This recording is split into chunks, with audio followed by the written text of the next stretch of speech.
আমার নিয়ামত গুলো একটা একটা একটা একটা করে মূল্য লেখিস। মূল্য তো দিতে পারবি না, লিখেও শেষ করতে পারবি না। তোকে আমি এত নিয়ামত দিলাম, তারপরেও আমার নিয়ামতের বডিটা নিয়ে তুই দুনিয়া নামে জায়গাতে ফাঁসিয়ে দিলি, আর আমার ঘরটাকে অনাবাদ রেখে দিয়ে পাগলের মতো ঘুরছিস। মনে হচ্ছে আমি আল্লাহ যেন তোর কিছু উপকার করি নাই। দুনিয়া তোকে কেড়ে নিল আমার কাছ থেকে। মা গাররাকা বিরব্বিকাল কারীম, কে তোমাকে ডুবিয়ে দিল? তোমার রবের কাছ থেকে তোমাকে কে সরালো? হে মানুষ, তুমি একবার দেখো, আল্লাযী, জুতা আছে পায়ে, পিটিয়ে সোজা করে দেবো। বস বস।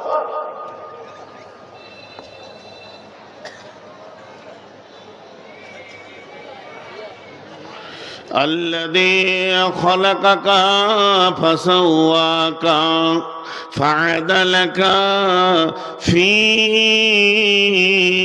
أي صورة ما شاء ركبك। ওই আল্লাহ তোমাকে বানিয়েছেন, তোমাকে শুধু বানাইনি, তোমার অবয়বটা এত সুন্দর করে বানিয়েছেন। হাঁটুটা ফোল্ডিং করেছেন, পায়ের শেষে 10টা আঙুল দিয়েছেন, হাতের শেষে দিয়েছেন। পায়ের শেষে আঙুলগুলো ব্যালেন্স ঠিক রাখবে, হাতের আঙুলগুলো ধরবে। কেমন তোমাকে বানিয়েছেন! যে জায়গাটায় তোমার মেশিন রয়েছে, কলিজা আছে, ফ্যাপসা আছে, দামি দামি মেশিন আছে, ওইখানটা হাড্ডি দিয়ে লেমিনেশন করে দিয়েছেন যাতে কোনো বিপদ আপদ না হয়। ফাদালাক ফি আই সূরাতিন মা শাআ রাক্কাবাক। তোমার চোখে দিয়েছে, চোখে তারা দিয়েছে, তারাতে মণি দিয়েছে, চোখের পাতা দিয়েছে, ভুরু দিয়েছে। এত সুন্দর করে যে আল্লাহ তোমাকে বানালো, ওই আল্লাহর সাথে তোমার কি বিপদ ঘটে গেল? তোমাকে বিয়াই বাড়িতে পায়, তোমাকে পাওয়া যায় চাচার বাড়িতে, তোমাকে পাওয়া যায় খালার বাড়িতে, তোমাকে পাওয়া যায় বন্ধুর বাড়িতে, কিন্তু তোমাকে একবারও আল্লাহর ঘরে কেন পাওয়া যায় না?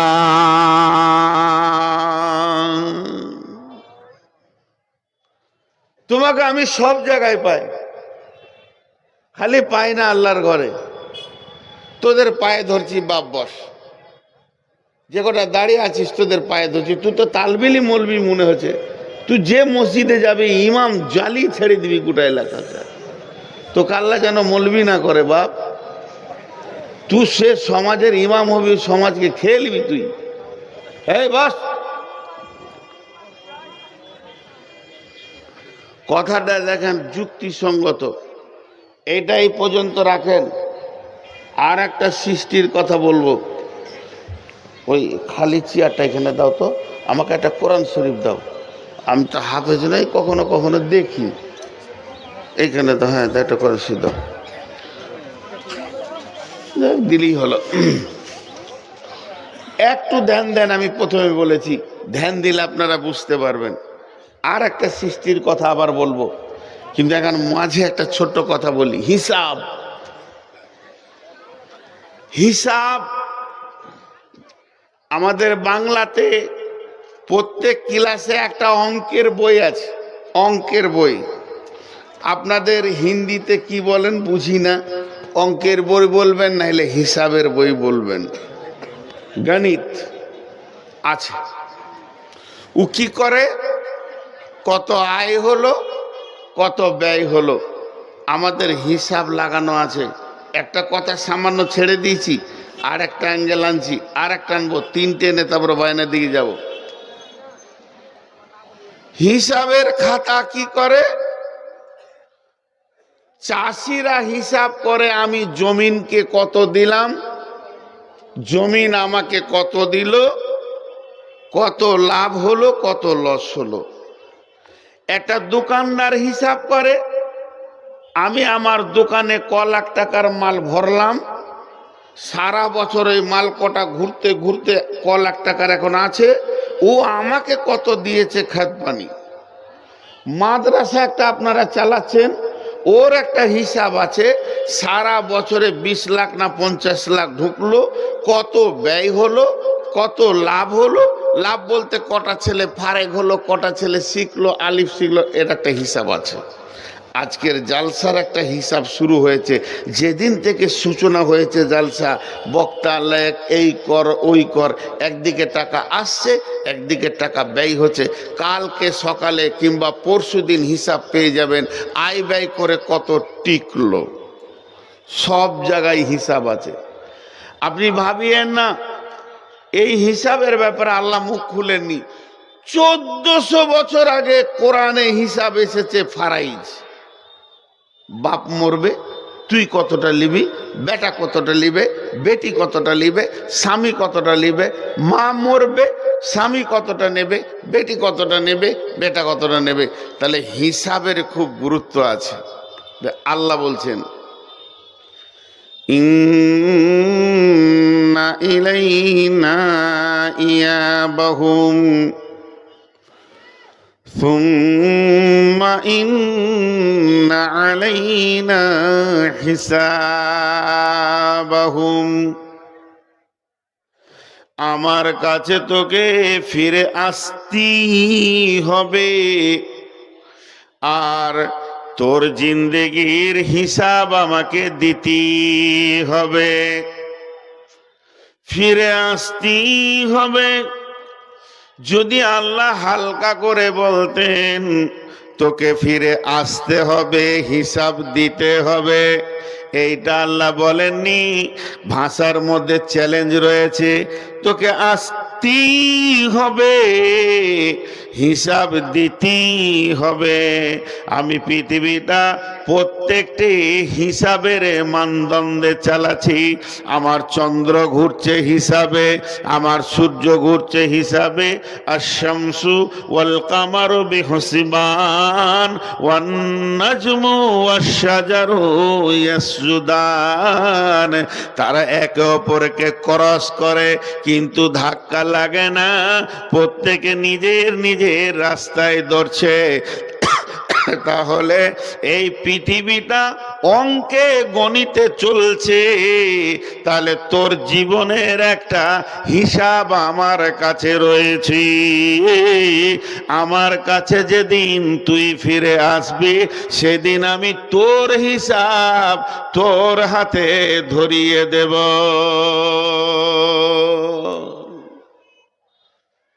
হিসাব চলছে, হিসাব আছে। আল্লাহ বলছে কিরকম হিসাব জানিস?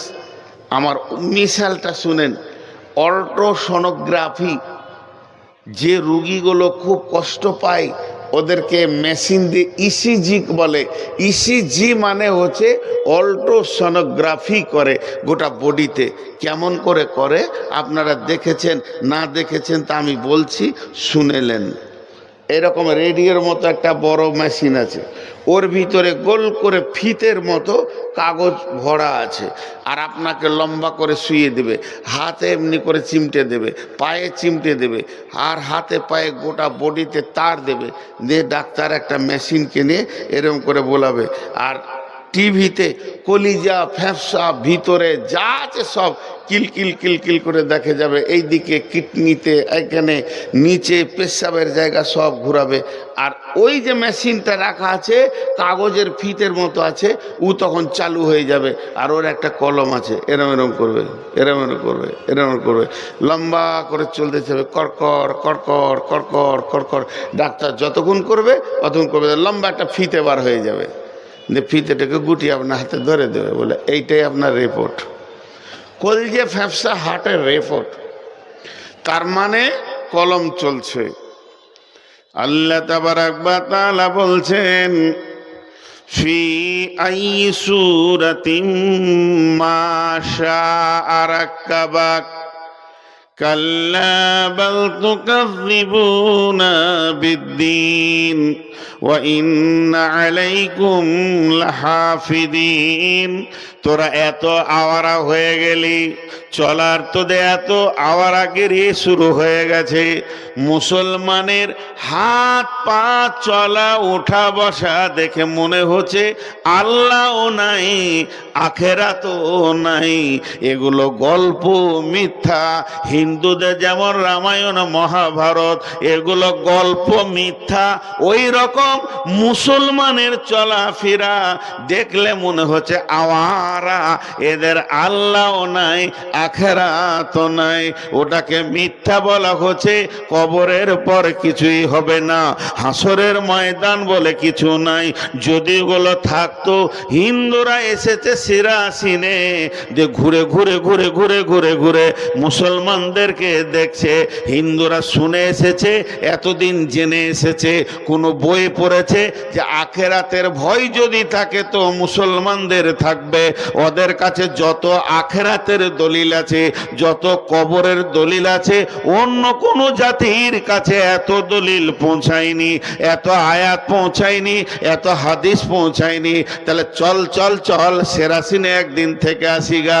ওদের চলাফেরা দেখলে আমরা বুঝে নিব এরা আখেরাতকে কত ভয় করে।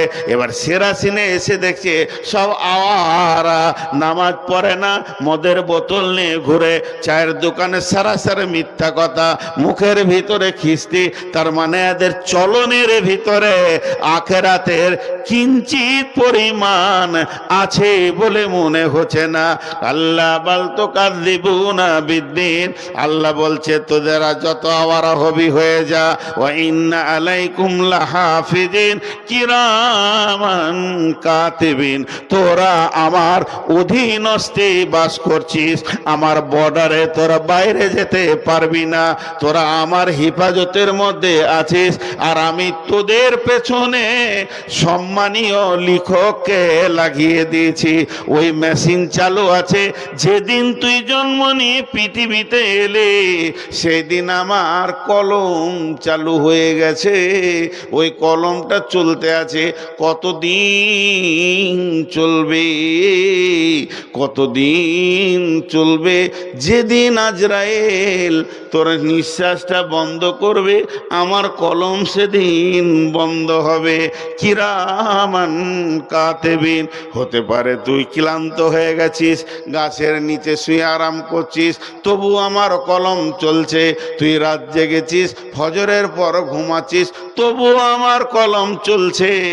আমার কলম কোনো সময় থকবে না, বিরতি হবে না, সে থামবে না। সেই কলমে দুইটা কালি বের হচ্ছে, একটা কালি হলো সবুজ। যখন তুই ভালো কাজ করবি তখন সবুজ কালি বের হবে, আর যখন তুই গুনাহ করবি তখন লাল কালি বের হবে। আর ওই ফিতেটা চলতে থাকবে, চলতে থাকবে। যেদিন তুই হাসরের মাঠে আসবি, তোর রিপোর্টটা তোর হাতে ধরিয়ে দেব।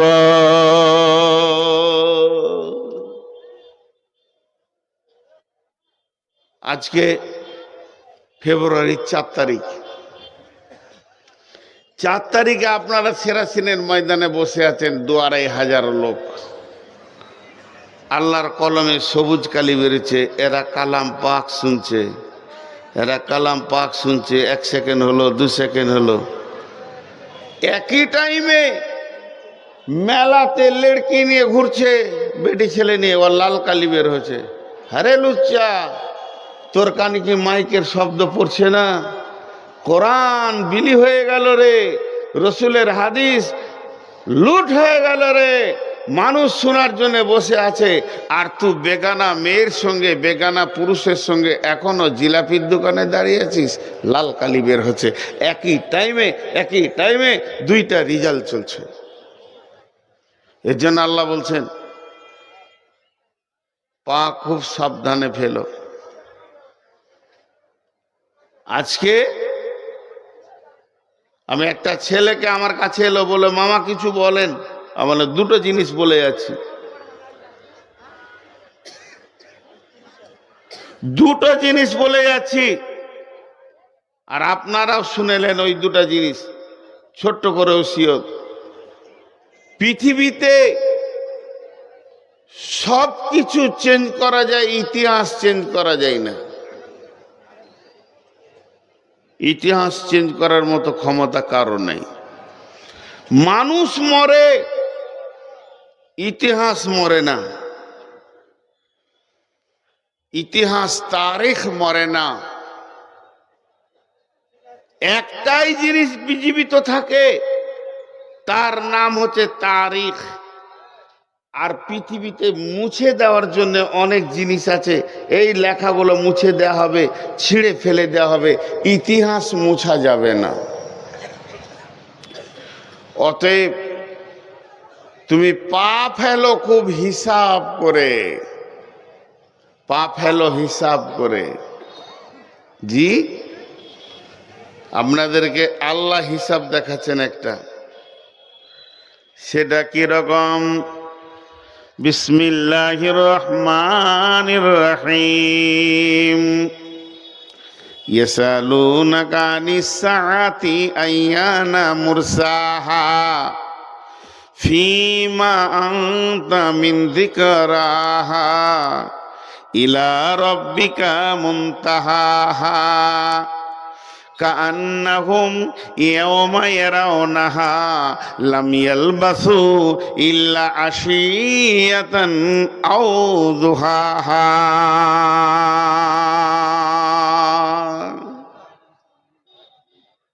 আল্লাহর রাস্তে 1 মিনিট ধ্যান দেন। এই আয়াত কটা 1 মিনিট ধ্যান দেন। হিসাব কাকে বলে বুঝেলেন? হিসাব কাকে বলে বুঝেলেন? 1 মিনিট ধ্যান দেন। আল্লাহ বলছেন, হে পৃথিবীর মানুষ, ইয়াসালুনাকা আনিস সাআতি আইয়ানা মুরসাহা, নবী তোমাকে ওরা প্রশ্ন করেছে কিয়ামত কখন হবে। ফীমা আনতা মিন যিকরাহা, হে নবী এ ব্যাপারে তোমার কি জানা আছে? ইলা রাব্বিকা মুনতাহাহা, এই কিয়ামত কবে হবে এই ব্যাপারটা তোমার রবের কাছে সংরক্ষণ রয়েছে। অতএব তুমি কিছুই বলতে পারবে না। তবে যারা জিজ্ঞেস করছে ওই লোকদেরকে বলে দাও, সিরাসিনের লোকদেরকে বলে দাও, ঝাড়খণ্ডের লোকদেরকে বলে দাও, বাঙালের লোককে বলো, বর্ধমানের লোককে বলো, যেদিন তোমাকে কিয়ামতের মাঠে দাঁড় করানো হবে আর আমার আল্লাহ বলবে, বান্দা তুমি এলে, কতদিনের রাস্তা এলে, একবার তুমি হিসাবটা দাও। তো ওই বান্দা আল্লাহকে বলবে, কান্নাহুম ইয়াওমা ইয়ারাউনাহা লাম ইয়ালবাসু ইল্লা আশিয়াতান আও দুহাহা।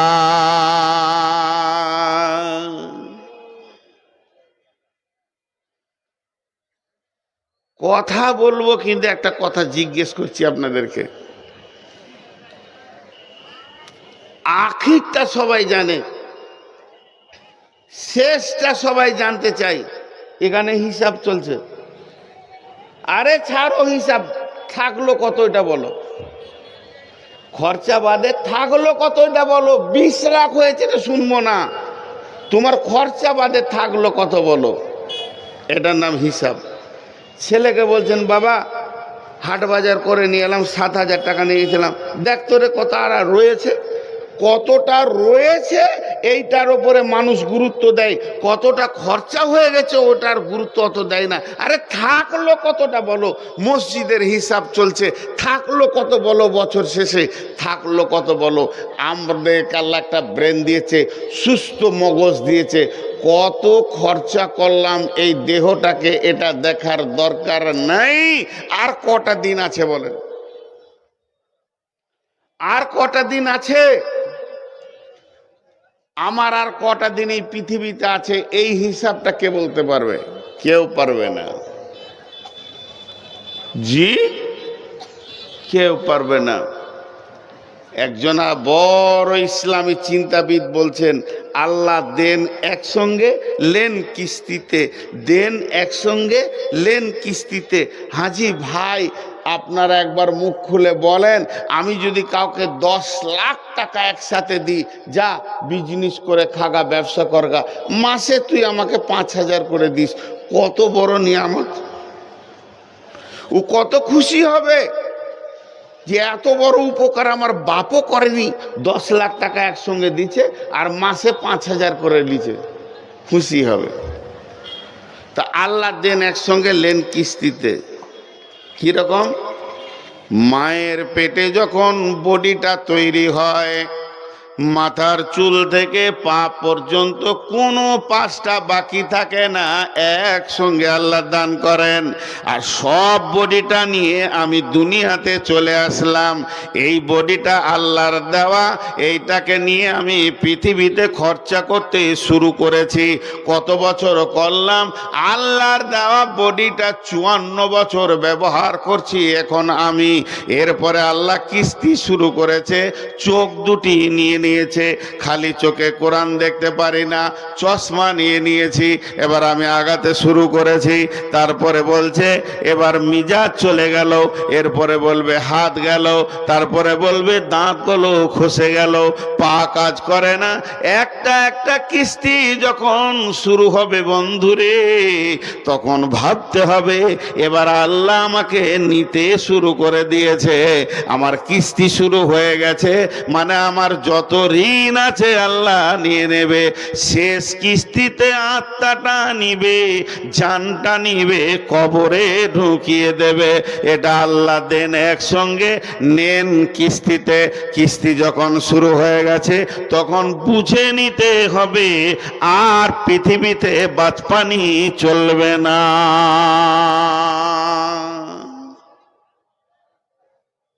আর চলবে না। সেরাসিনের লোক আমাকে জিজ্ঞেস করছে, কোথা থেকে এলেন জি? আমার বাড়ি সেরাসিন থেকে 600 কিলোমিটার রাস্তা, 200 নাহলে 190। তো আজকে 600 কিলোমিটার গাড়ি চেপেছি। কাটিহারে জালসা ছিল আমার, কাটিহার শোকাসন ইসলামপুর। রাতে নেমে রাতে এদিকে বাড়ি গেছি। বাড়ি গিয়ে বাড়িতে বসিনি, কাগজপাতি নিয়ে ব্লকে গেছি। ব্লকে যে 1টা বাজছে, তারপরে ঘরে এসে জোহরাসর পড়েছি, 2টি ভাত নিয়ে আবার এসে এখানে হাজির হলাম। রাতে এই ফারাক্কার ব্রিজ দিয়ে পেরিয়ে গেছি, আবার ঘুরে আসলাম। আমাকে জিজ্ঞেস করছে, আপনি বাড়ি থেকে ডাইরেক্ট আসছেন? জি। রাস্তায় কোথাও দাঁড়িয়েছিলেন নাকি? একবারে চলে এলেন? তখন আমি হিসাব শুরু করে কেমন করে বলছি দেখেন, বলার ভঙ্গিটা তাকাবেন। কোথাও দাঁড়াইনি, একটা মসজিদে মাগরিব ইশাটা পড়লাম। খানিক দাঁড়িয়েছিলাম, একটা মসজিদে মাগরিব ইশাটা পড়লাম। আপনাদের কি মনে হচ্ছে 5 ঘন্টা? কি মনে হচ্ছে 5 ঘন্টা? 5 মিনিট। আল্লাহ বলছেন, যেদিন তোকে কিয়ামতের মাঠে আমি দাঁড় করাবো, আমি জিজ্ঞেস করব, বান্দারে কোথায় থেকে আসছিস বল? তোর সফর তো জান্নাত থেকে শুরু হয়েছে। জান্নাত থেকে তোকে আমি মায়ের পেটে দিয়েছিলাম, মায়ের পেটে এর করে দুনিয়া নামে একটা জায়গা তুই অতিক্রম করেছিস। তারপরে তুই কবরে এলি, কবর থেকে তোকে তোলা হলো। তাহলে তুই কত দূর রাস্তা এলি, কোথায় ছিলি তুই বল? ওই লোকটা আল্লাহর সামনে কি বলবে দেখেন, কান্নাহুম ইয়াউমা ইয়ারাউনাহা লাম ইয়ালবাসু ইল্লা আশিয়াতান আও দুহাহা। হে আমার রব, ওরে আমার আল্লাহ, আমি এত লম্বা সফর করেছি জান্নাতুল ফেরদাউস আলামে আরওয়া থেকে মায়ের পেটের ভিতর দিয়ে, তারপরে দুনিয়া নামে একটা জায়গা অতিক্রম করে, আয়ের পরে কবরের ভিতর দিয়ে তোমার কাছে হাসরের ময়দানে এলাম। আমি কোথাও দাঁড়াইনি, কোথাও সময় দিইনি। আমি একটু জায়গায় মনে হচ্ছে পরিষ্কার লয়, মনে হচ্ছে আমি দাঁড়িয়েছিলাম একটা সকাল কিংবা একটা সন্ধ্যা, ইল্লা আশিয়াতান আও যুহাহা।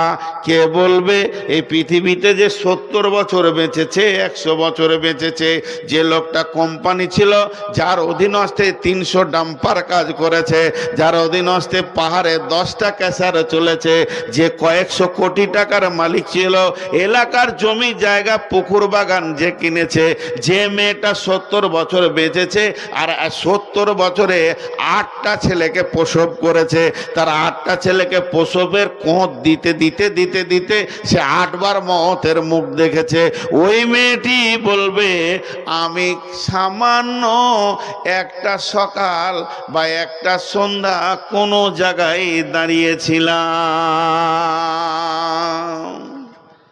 আল্লাহ বলবে তোর হিসাব মিলছে না। 70 বছর কাটিয়েছিস সেরাসিরের মাটিতে হেঁটে হেঁটে হেঁটে হেঁটে, তুই মাতলামো করেছিস, ওই মাটি আমাকে দরখাস্ত করেছে, এই কাজও করেছে, ব্যভিচার করেছে। তুই 70 বছরটাকে একটা সকাল আর একটা সন্ধ্যা বলবি? নিজের জীবনের হিসাবকে ছেড়ে দিলি। হিসাব আমরা করি না, জমির হিসাব করি, জায়গার হিসাব করি, ধানের হিসাব করি, পেঁয়াজের হিসাব করি, রসুনের হিসাব করি, সিমের হিসাব করি, বেগুনের হিসাব করি, দোকানের হিসাব করি, চায়ের দোকানের হিসাব করি, পানের দোকানের হিসাব করি, সারা পৃথিবীর সব কাজের হিসাব করি, কিন্তু আখেরাতের কতটা পুঁজি জমা করলাম একদিনও কাগজ কলম নিয়ে বসিনি। উদাস উদাস আওয়ারা, এ যেন সরকারি ষাঁড় রাস্তায় ছাড়া আছে, যা মন তাই করবে, আওয়ারা।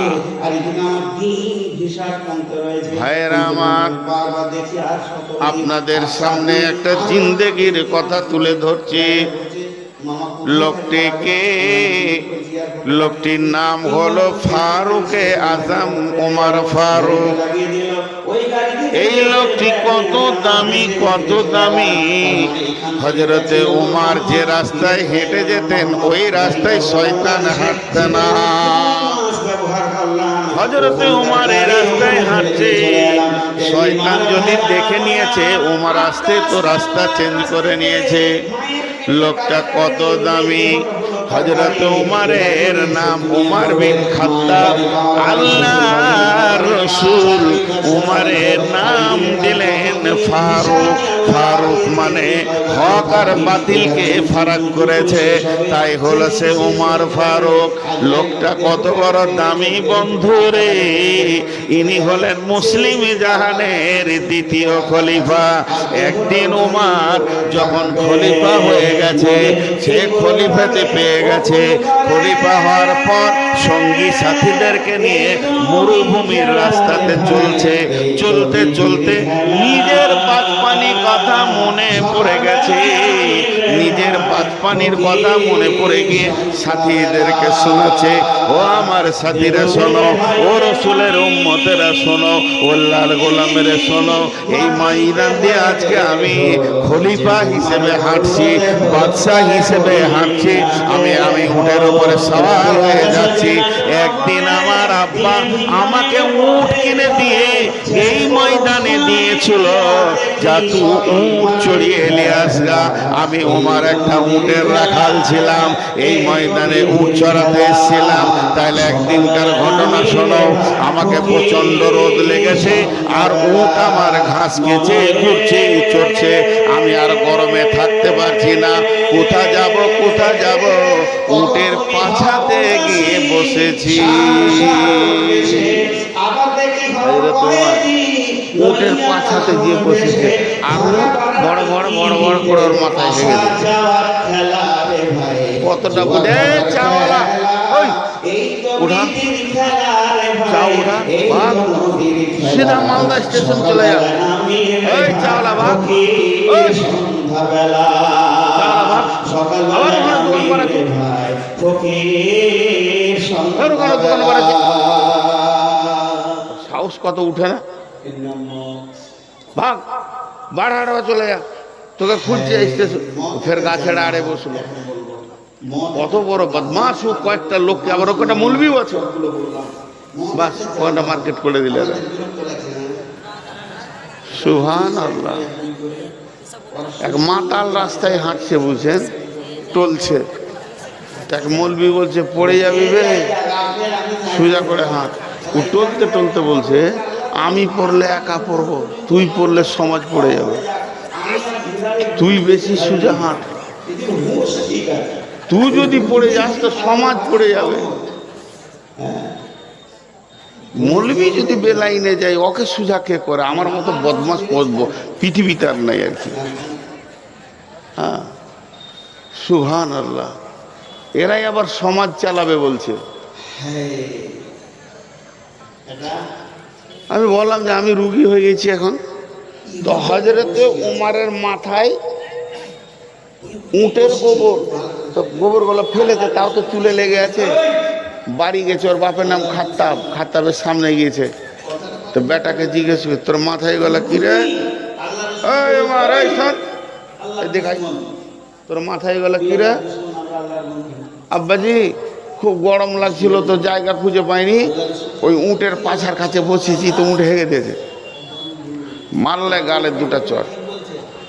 গরু, উটের পাছা কি বসার জায়গা? উটের পাছা কি বসার জায়গা? যে লোকটা উট চড়াতে গিয়ে বাপের কাছে থাপ্পড় খেলো, যে লোকটা উট চড়াতে গিয়ে বাপের কাছে থাপ্পড় খেলো, আর একবার বলছি, যে লোকটা উট চড়াতে গিয়ে বাপের কাছে থাপ্পড় খেলো, ওই লোকটা একটা আঙ্গুলে 18 লক্ষ বর্গ মাইলে বাদশাহী করেছেন। সুবহানাল্লাহ, 18 লক্ষ বর্গ মাইলে বাদশাহী করেছেন, চারটিখানি কথা নয়। সেই উমার কি কথা বলছেন খালি শুনেন। উমারকে সাহাবীরা আদর করে একটা নাম দিয়েছিলেন, কি নাম? মাওফাকুল ওয়াহি। এটা সাহাবীরা কখনো কখনো ডাকতেন মাওফাকুল ওয়াহি। কেন? উমারের সাথে আল্লাহ এত মহব্বত, উমারের জবান আল্লাহ এত পছন্দ করেন। উমারের জবানকে কেন্দ্র করে কোরআনে কয়েকটা আয়াত নাজিল হয়েছে। কেউ বলেছে 21 খানা আয়াত, কেউ বলেছে 6 খানা।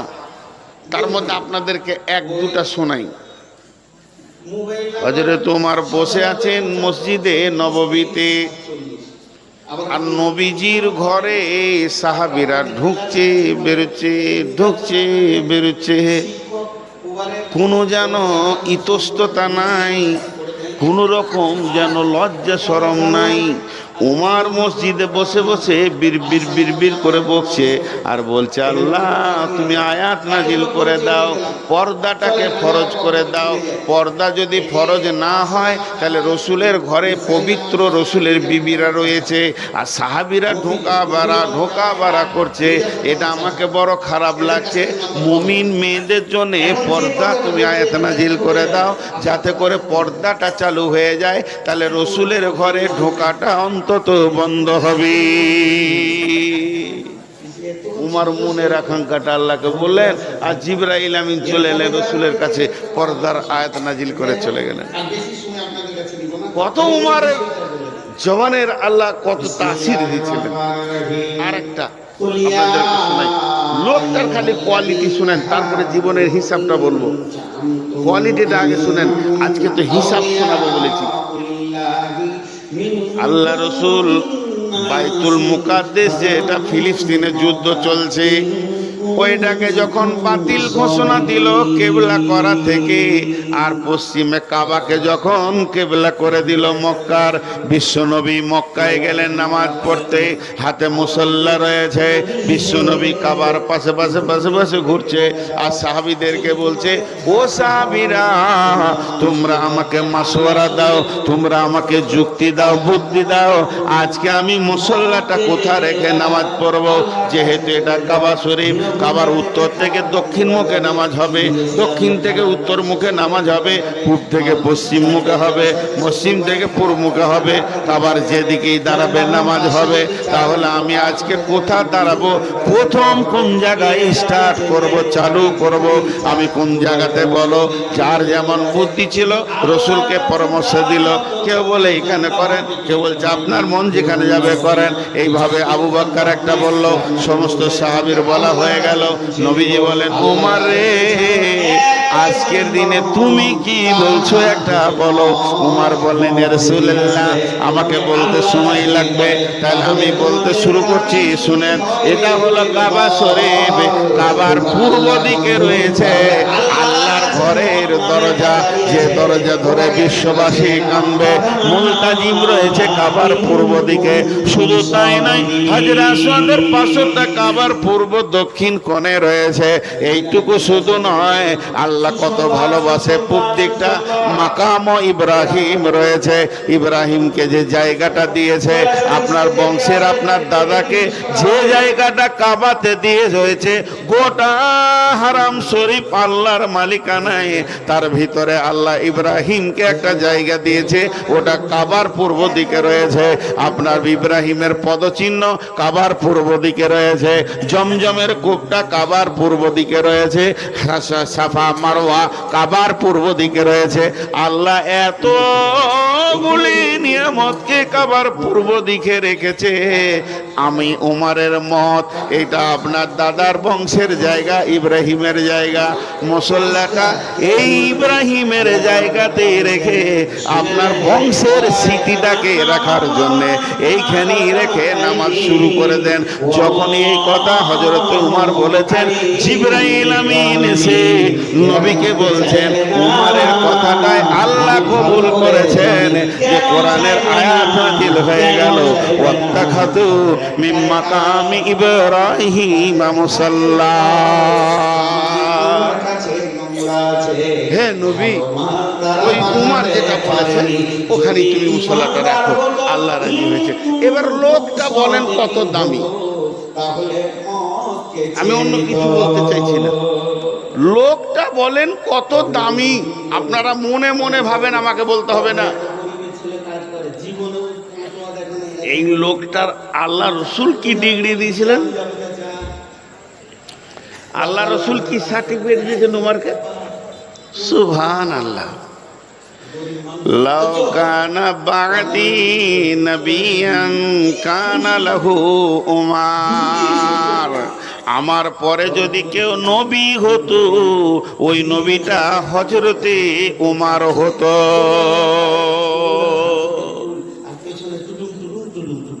আর বললাম না। এবার লোকটার হিসাব দেখেন, আমাদের সঙ্গে মিলছে কিনা দেখেন। ফজরের নামাজ পড়তে গেছে, ইমামতি করছে। আল্লাহু আকবার। এক বেঈমান ইহুদি আবু লুলু বড় একটা বর্ষা নিয়েছে, মেরে দিলে ঝাড়ামছে, পিঠ দিয়ে ঢুকলো, বুক দিয়ে ফেটে বেরিয়ে গেল। হযরত উমর পড়ে গেলেন।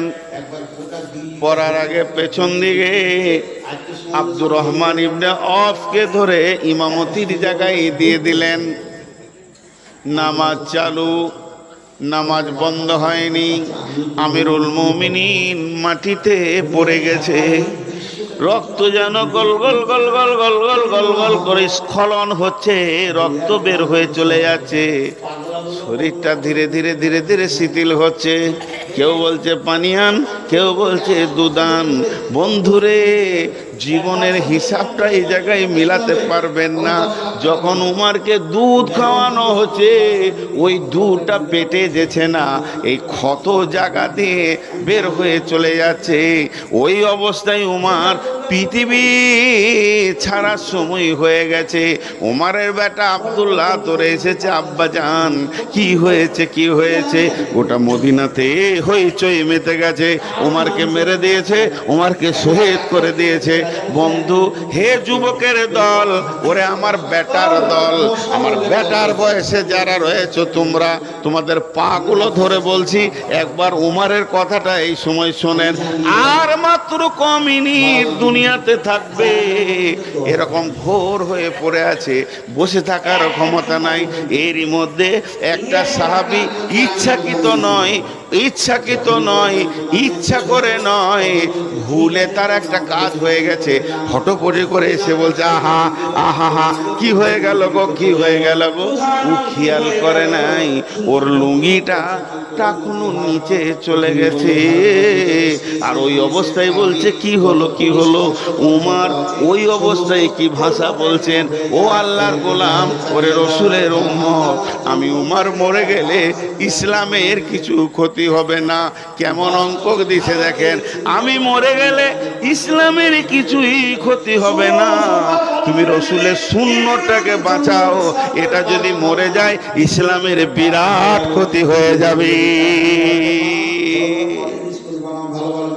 যতগুলো যুবক আছেন একবার পায়ের গোড়ালি নিচেটা তাকান, হাত দুটো ধরে বলছি, উমার ওই অবস্থায় বলছে মরবে। তারা জিন্দেগিকে কিভাবে হিসাব করেছে দেখেন, মরবে তো বলছে, বেটা লুঙ্গিটা তোলা, আমি বললাম তা কি হলো, একটা মানুষ মরলো, তোর এত কিসের হুতাশ আছে, কিন্তু রসুলের সুন্নত মারিস না। আজকে পশ্চিমবঙ্গ রণক্ষেত্র হবে, 26শে ফেব্রুয়ারি 16 ফেব্রুয়ারির পর দেখবেন রক্তে লোহে লোহন হয়ে যাবে, রুখতে পারবে না। হে মুসলমান, গেল তোমার কাছ থেকে, এরপরের ঘটনাটা শুনে পড়ে আছে, বাঘের বাচ্চা বাঘ, সিংহের বাচ্চা সিংহ। উমারের বেটা এসে উমারের মাথায় হাত বুলাচ্ছে, আব্বু আব্বু, একটু তাকালো, কি বাবা আপনি এত হতাশ কেন গো, আপনি তো চললেন আল্লাহর কাছে। শ্বশুর বাড়ি গেলে মানুষ আনন্দ হয়, খালার বাড়ি গেলে মানুষ আনন্দ হয়, নানার বাড়ি গেলে মানুষ আনন্দ হয়, বন্ধুর বাড়ি গেলে মানুষ হাসতে হাসতে ট্রেনে চাপে আর যায়। আর আল্লাহর কাছে যাওয়ার সময় কেন এত কাঁচুমিচু, তোমার খুশি লাগছে না? তা অজি উমারের বেটা এত কথা বলেনি, উমারের বেটা বলছে, আব্বা আপনার তো আল্লাহর মুলাকাতের টাইম হয়ে গেছে, তো আপনি এত মায়ুস হচ্ছেন কেন? হযরত উমার চোখের পানি ছেড়ে দিয়ে বলছে, বেটা রে, তুই আমাকে কি চিনিস তুই বল, তুই এতটুকু জানিস আমি তোর মায়ের স্বামী, তাই তোর বাপ, কিন্তু তোর বাপের চরিত্র সম্পর্কে তোর কিছু জানা আছে কি? বেটা রে, আমাকে মরতে হবে এ বিষয়ে আমি কোনো চিন্তা করি না, শুধু চিন্তা করছি মরার পরে আমি যার কাছে চললাম ওর সামনে কেমন করে আমি দাঁড়াবো রে বেটা। এমন কোনো কাজ আমি করতে পারিনি যে কাজটার বদৌলতে আল্লাহর সামনে গিয়ে দাঁড়াবো, কিছু খুঁজে পেছি না বেটা। এই যাওয়ার আগে আমার আমলের ব্যাগে কোনো নেকি পেছি না, কোনো ভালো ব্যবহার পেছি না যে আমি আল্লাহর সামনে ওই নিয়ে দাঁড়াবো, এই ভয়ে আমি মাইয়ুস হচ্ছি। বেটা শোন, তোকে একটা কথা বলছি, তুই শোন।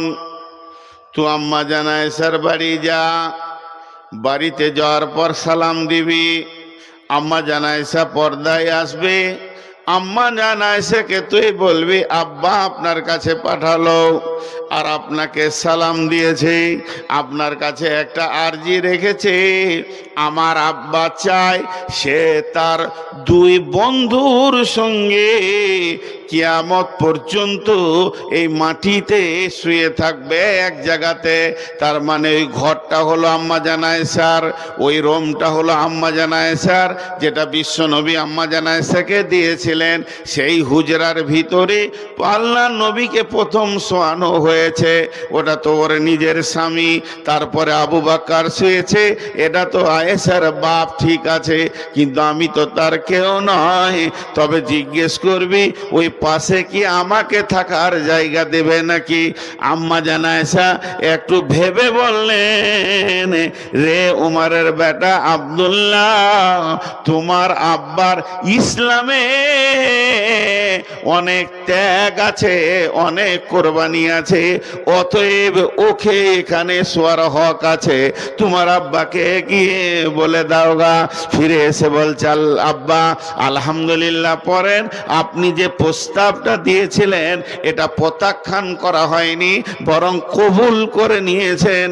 আপনার শোয়ার জায়গা হলো নবী আর আবু বকর, আপনার দুই বন্ধুর পাশে থাকবেন। হাজি ভাই একটু ভেবেছি নিজের জীবন দিয়ে।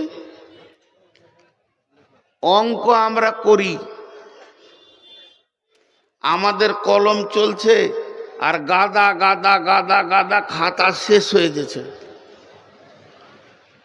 আমাদের কলম বন্ধ নাই, আমাদের অঙ্ক বন্ধ নাই। আমাদের অঙ্ক কেমন চলে? চায়ের দোকানে বসে গেছি, লোকের ভুল দেখছি খালি। ও আর কি ছিল? চোর, লুটে ফুটে করলো। ও তো মাতাল, ও সুদারু, ও সুদ খায়, ও জো খেলে, ও লুচ্চা। সারা দুনিয়ার হিসাব করছি, নিজের দিকে একবার তাকিয়ে দেখছি না যে আমি কি করছি। চায়ের দোকানে একবার বসে গেলে গোটা দুনিয়ার লোক কেউ খালি ভুলই দেখছে, ভুলই দেখছে, ভুলই দেখছে। আমার একটা প্রশ্নের উত্তর দেন। আমি বলিনি যে আপনি গুনাহ করেন, কিন্তু আমার প্রশ্নের উত্তর দেন। এতটি লোক বসে আছেন, আপনি জুতাটা সোজা আমার মুখের বরাবর ছুঁড়ে দিবেন, আর আমি ওটা ফুল বলে কুড়িলে চুমা খাবো। আমি চুরি করলাম তো তোর বাপের কি? উত্তর দেন, এটা কি আছে? আমি মদ খেলাম তো তুই কি করবি? তোর কি হয়েছে বল? এটা উত্তর দিতে পারবেন? এটার উত্তর যদি আপনি দিতে পারেন তো সারা জীবন আপনাকে আমি গুরু গ্রহণ করব। আল্লাহ তোকে উত্তর দিতে বলেনি, না কোরআনে না হাদিসে। মাতালের হিসাব লেখা তুই। আমি একটা পাকা মাতাল, সেরাসিনের 1 নম্বর মাতাল। সকালে 2 বোতল, দুপুরে 2 বোতল, বিকালে 2 বোতল না খাইলে আমার চলে না। আমি লুচ্চা, প্রতিদিন মেয়ে ছেলে চেঞ্জ করি, আমি লুচ্চা। তোর কি? এটা উত্তর দেন। দিতে পারবে না।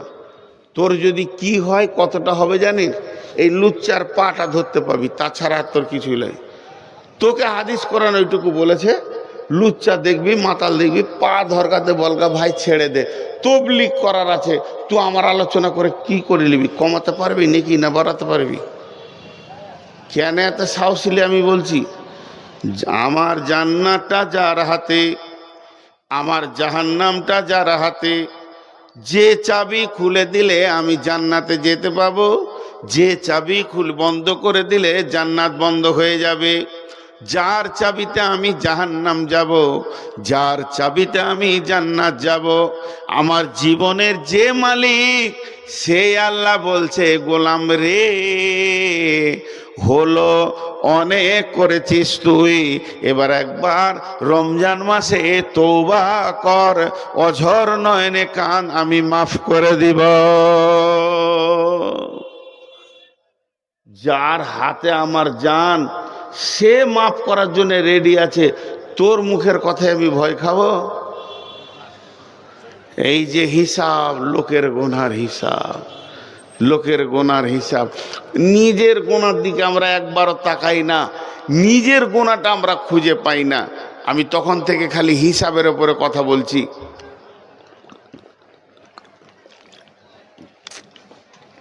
আল্লাহর রাস্তা দিচ্ছি। আর একটা সাহাবীর ঘটনা আপনাদের সামনে বলবো, ফের ওই আয়াতে যাই। বিসমিল্লাহির রহমানির রহিম। والسماء والطارق وما أدراك ما الطارق النجم الثاقب إن كل نفس لما عليها حافظ فلينظر الإنسان مما خلق من ماء دافق। আমি এক ধার থেকে তর্জমা করছি না, শুধু সার অংশটা ধরিয়ে দিছি। আল্লাহ নক্ষত্রের তারার কসম করছে। আর কোন তারা? প্রজ্বলিত তারা। তুমি জানো কি সেই জিনিসটা কি? তরিকটা কি? আন-নাজমু সাকিব। ওইটা এমন একটা জিনিস, উজ্জ্বল তারা, সে রাতে আসে রাতে চলে যায়। গোটা সৌরজগতে কোটি কোটি তারা আছে, তারা রাতে আসে রাতে চলে যায়। সূর্য ওঠার সময় তাদেরকে আর দেখা যায় না। এতগুলো কথা বলার পর আল্লাহ বলছেন ইন কুল্লু নাফসিন লাম্মা আলাইহা হাফিজ। এটা আবার মানুষের কথা বলতে লাগলো কেন? আল্লাহ তো চলে গেছিল আসমানের ওপরে, তিনি আসমানের কথা বললেন, তিনি গ্যালাক্সির কথা বললেন, তিনি তারা কথা বললেন, তিনি ছায়াপথের কথা বললেন, তিনি ব্ল্যাক হোলের কথা বললেন। এতগুলো কথা বলার পর হঠাৎ মানুষের কথা কেন বলতে লাগলেন? হাজি ভাই, পৃথিবীতে মানুষ আছে 850 কোটি। আর একবার, পৃথিবীতে এখন মানুষ আছে 850 কোটি। আর একবার বলছি, পৃথিবীতে মানুষ আছে 850 কোটি। আর আসমানে তারা আছে কত কোটি? কোটি কোটি কোটি কোটি কোটি কোটি কোটি, তার কোনো হিসাব নেই। শুধু গ্যালাক্সির ভিতরে আছে 15 কোটি। আর পৃথিবীটা কত বড়? এই পৃথিবীর 13 লক্ষ পৃথিবী লাগবে তবে সূর্য হবে। আর একটা সূর্য কত বড়? ওই রকম 2 কোটি 5 কোটি সূর্য লাগবে তবে একটা তারা হবে, জুলজুল করছে। তারার ভিতরে আবার গ্রহ আছে, ব্ল্যাক হোল আছে, গহ্বর অন্ধকার। এগুলোর কথা বলতে গেলে অনেক টাইম লাগবে কোরআনের আয়াত দিয়ে। মানে একটা খাল আছে, এমনি গুলটি ফেললে 1 2 3, তার ওই যে ছেলেরা গুলি খেলে, এরকম একটা খাল আছে, ওই খালে 4000 গুলি ধরছে, বড় খাল। তা বলছে এমন খাল সৌরজগতে আছে যে ওই রকম তারা 200-400 কোটিকে খেয়ে নেবে ও, লে মজা। আর একটা ঝড় সাইক্লোন চলছে, ওপরে বাবা বাবা পাপা পাপা পাপা করে ঘুরছে। ও ঘন্টায় 40,000 কিলোমিটার চলছে, 40,000 কিলোমিটার। ওই সাইক্লোনটা পৃথিবীতে আসতে হবে না, খালি একটু টার্চ যদি রেখে যায়, গোটা পৃথিবীটা আটার মতো গুঁড়া হবে, আটার মতো। ও পা পা পা করে ঘুরছে, আল্লাহকে ঘোরাচ্ছে, ওপরেই ঘোরাচ্ছে। এর সঙ্গে টাচ করেনি, করে দিলে মানুষ তো দূরের কথাই, পাহাড়গুলো আটা হয়ে যাবে। ঘন্টায় 40 কিলোমিটার গতিতে ঘুরছে। এত কথা আল্লাহ বললেন কেন? আল্লাহ বলতে চাইছেন মানুষ রে, তুই তো একটা 3.5 হাত মানুষ। তোর খুব বেশি যদি হাইট হয় 5 ফুট 6 ফুট, খুব যদি বেশি ওজন হয় 1 কুইন্টাল বা 1.5 কুইন্টাল, এত ছোট মানুষ, কিন্তু দেখ সূর্য নিজের পথে চলছে, ওকে আমি যে পথ দিয়েছি সেই পথে চলছে, চাঁদকে আমি যে পথ দিয়েছি সেই পথে চলছে, তারাগুলোকে যে পথ দিয়েছি সেই পথে চলছে। ওই ঝড়টা যদি পৃথিবীতে আসে তোদেরকে মেরে দেবে, কিন্তু এত বড় ঝড় তারপর ওকে একটা রাস্তা দিয়েছি, ওই পথে চলছে। এই রকম কোটি কোটি বিলিয়ন মিলিয়ন গুণ বড় নক্ষত্রগুলো নিজের নিজের পথে চলছে, কেউ কখনো পথ হারা হয়ে যায় না। হতভাগা মানুষ রে, তোদেরকে আমি একটা পথ দিলাম, এই পথটা বাদ দিয়ে তুই বেপথে চলছিস।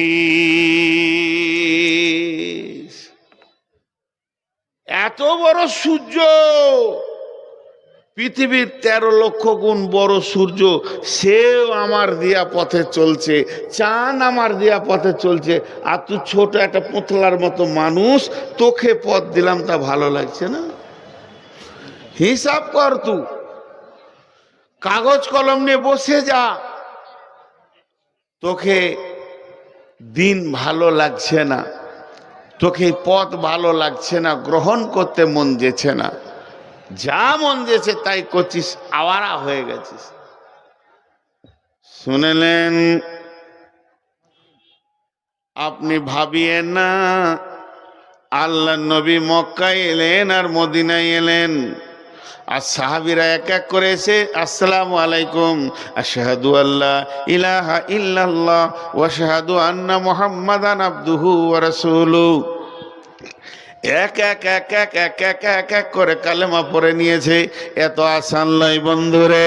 সাহাবীদের জীবনী একবার পড়ে দেখবেন, তারিখ পড়ে দেখবেন, কোন সাহাবী বলছেন আমি নবীজিকে আমার বাড়ির দরজা থেকে 100 বার ঘুরিয়ে দিয়েছি, বেজ্জুতির সঙ্গে ঘুরিয়ে দিয়েছি, গর্দন ধাক্কা দিয়ে বের করে দিয়েছি। কোন সাহাবী বলছেন 20 বার ঘুরিয়ে দিয়েছি, কেউ বলেছে 50 বার ঘুরিয়ে দিয়েছি। বন্ধুরে আমার, বিশ্বনবী এক একজনের দরজায় 1 বার 2 বার 20 বার 50 বার গেছেন। শুধু তাই নয়, বেঈমান আবু জাহেল, বেঈমান আবু জাহেল, বেঈমান আবু জাহেলের দরজায় আল্লাহ নবী 450 বার গেছে, বেঈমানকে ঈমান মেলেনি। তাহলে কি মেহনত চলছে? এই সাহাবীদের জীবনীগুলো একটু পড়ে দেখবেন, তারা লোকের হিসাব বাদ দিয়ে নিজের হিসাবে বেশি গুরুত্ব দিতেন। অনেক সাহাবীর জীবনী আছে, হ্যাঁ ওটা আমি খেয়াল করছি, অনেক সাহাবীর জীবনী আছে। ধ্যান দেন আমার দিকে। বিছানাতে শুতে যাবে, বিছানাটাকে রেডি করে নেছে, বালিশটাকে রেডি করেছে, কম্বলটাকে রেডি করেছে, এবার শুবেও শোয়ার আগে তসবিহ করতে লাগলো, দোয়া পড়লো, যেগুলো আছে সূরা মুলক পড়লো, সব যখন পড়া হলো এবার অঙ্ক করতে বসলো। সকাল থেকে কি কি করেছি, কি কি করেছি, কাকে কি বলেছি, কাকে কি করেছি, এই বলতে বলতে হ্যাঁ দেখ ওকে 2টা কথা বলে দিলাম, ওটা না বললেও তো হতো। আজকে আমি 5টা শব্দ বেশি বলেছি, এটা না বললেও তো হতো। মাইয়াল ফেজুবিন কাউলিন ইলাল্লাহি রাকিবুনাতি, ওইটার লেগে তওবা করতো, কেউ কেউ সলাতু তওবা পড়তো, কাঁদতো বিছানায়, আল্লাহ তুমি মাফ করে দাও, তারপরে শুতো। তাদের জীবনে কি আর আমাদের জীবনে কি? ভাইয়া, যতটি লোক বসে আছেন আর উঠিয়েন না। 5টা মিনিট টাইম দিচ্ছি আপনাদেরকে, উঠিয়ে না 5টা মিনিট, আল্লাহর রাস্তায় উঠিয়েন না ভাই আমার। আপনারা উঠলে আমার মন খালি হয়ে গেছে। ছোট্ট করে একটা কথা বলি, এই করোনার ইঞ্জেকশনটা যতগুলা ছেলে নিয়েছে এদের স্ট্রেংথ কমে গেছে জানেন। আগে জালসা বহু রাত হতো, সব থেকে আমি আমার জীবনে জালসা দেখেছি রাত 3টে 4টা ফজর পর্যন্ত কাটিহার জেলায়। এখন কাটিহারে 12টা বেজে গেলে একটা লোক থাকে না, একটা লোক থাকে না, একটা লোক থাকে না। আল্লাহকে সাক্ষী রেখে বলছি। তো কমিটিদেরকে ভাবতে হয় 12টা পর্যন্ত। আজকে একটু ছুঁই ছুঁই হয়ে গেছে। আমি আপনাদেরকে বলবো, নূর মোহাম্মদ বক্তব্য রাখলো, আগে নুরুল ইসলাম রেখেছে, তার আগে আব্দুল শুকুর, কার বদৌলতে? মাদ্রাসার। একটু আগে ঘটনা শোনালাম, আমি উমার মারা যাই কোনো দুঃখ নাই, কিন্তু সুন্নতটা বাঁচা। নূর মোহাম্মদ যদি এখানে মারা যায়, ইসলামের একটা চুল বাড়াবার ক্ষতি হবে না, কিন্তু মাদ্রাসাটা মরে গেলে গোটা দুনিয়ার ক্ষতি হয়ে যাবে। তাই আমি শেষবারের মতো, বাপজিরা আমার কেউ আছেন 5,000, 2,000, 1,000 দেনেওয়ালা, আর যিনি উঠবেন অন্তত একবার স্টেজের কাছে আসবেন, তারপরে আপনি যাবেন। একটা টাকা না দিয়ে কেউ যাবেন না। কেউ আছেন আল্লাহর গোলাম 2,000, 5,000 দেনেওয়ালা? শেষ। কেউ আছেন আল্লাহর গোলাম 1,000 দেনেওয়ালা? নাই। 10টা লোক দুর্গম গিরিকান্তর মরু দুস্তুর পারাবার, লঙ্ঘিতে হবে রাত্রিতে যাত্রীরা হুঁশিয়ার, ফুলিতেছে জল দুলিতেছে তরি, ভুলিতেছে মাঝি পথ, কে আছো নওজোয়ান হও আগোয়ান, হাঁকিছে ভবিষ্যৎ। একটা কলম নেন, জীবনে কত টাকা করলাম, বেটাকে কত দিলাম, বেটিকে কত দিলাম, যেদিন চলে